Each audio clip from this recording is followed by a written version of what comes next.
Now, here's Chief Meteorologist Tony Petrarca with your live Pinpoint Doppler 12 Futurecast.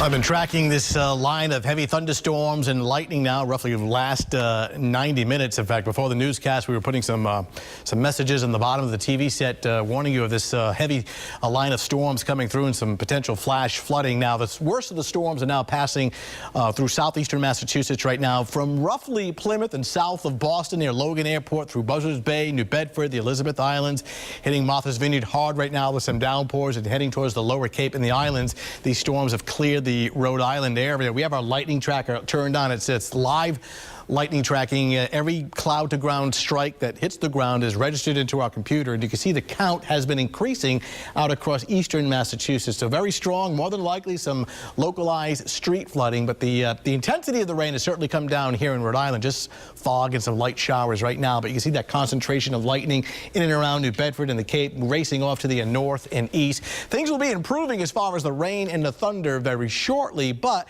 keeping an eye on the temperatures, of course, watching the areas of dense fog as well.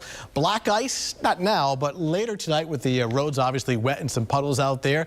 Some refreeze possible late at night as temperatures fall below freezing. And what about snow? Even though this weekend should be fairly mild, next chance of snow is actually slated for later Sunday night, ending early on Monday. Doesn't look like a big deal as far as a big storm, but there may be some small accumulations by early Monday morning at sunrise. Thick fog in Providence.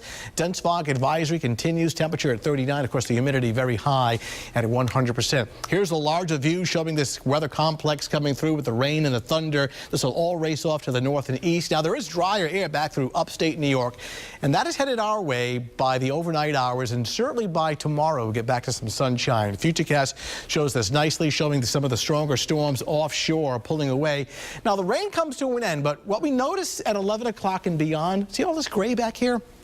Still a lot of low-level moisture in the atmosphere, so some locally dense fog will try to reform. This just keep the pavement wet through early morning, and with temperatures near freezing in some spots by daybreak, there may be a little bit of black ice late tonight, early tomorrow morning, so be aware of that. But by 8 o'clock in the morning, sunshine gets to work. Rapid warm-up will be well above freezing by afternoon and evening. Looking good as temperatures rise to the mid and upper 40s, and looking at clear skies for tomorrow evening and tomorrow night. So overall, Saturday is not bad.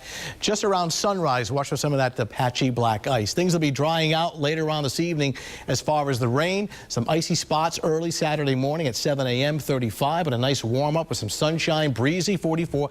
That's probably the only downside with Saturday's forecast, a gusty wind, but at least it's dry. More melting. Of course, we won't melt the snow completely tomorrow, but there'll be more water running down the street and running down your gutters at your house, as temperatures will be well above the freezing mark, somewhere between 45, close to 50. 7-day outlook. Sunday day looks fine. It's Sunday night, later Sunday night, some lighter snow working through. That'll extend through the pre-dawn hours of Monday. Not a big deal, but we're not surprised to see at least some small accumulations by daybreak Monday. Look how much colder it is next week. Big change in our weather pattern, one that's going to favor sharply colder weather, especially by Thursday and Friday of next week.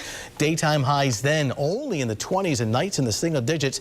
Still watching a Wednesday with some interest as far as a coastal storm and whether or not we get some significant snow, so stay tuned as this active winter 2013-2014 continues, unfortunately. Download the Channel 12 app through iTunes on your iPhone or on the Android smartphone as well. So storms racing away, still some fog out there, and watch the wet roads late tonight for some refreeze after midnight. All right, Tony.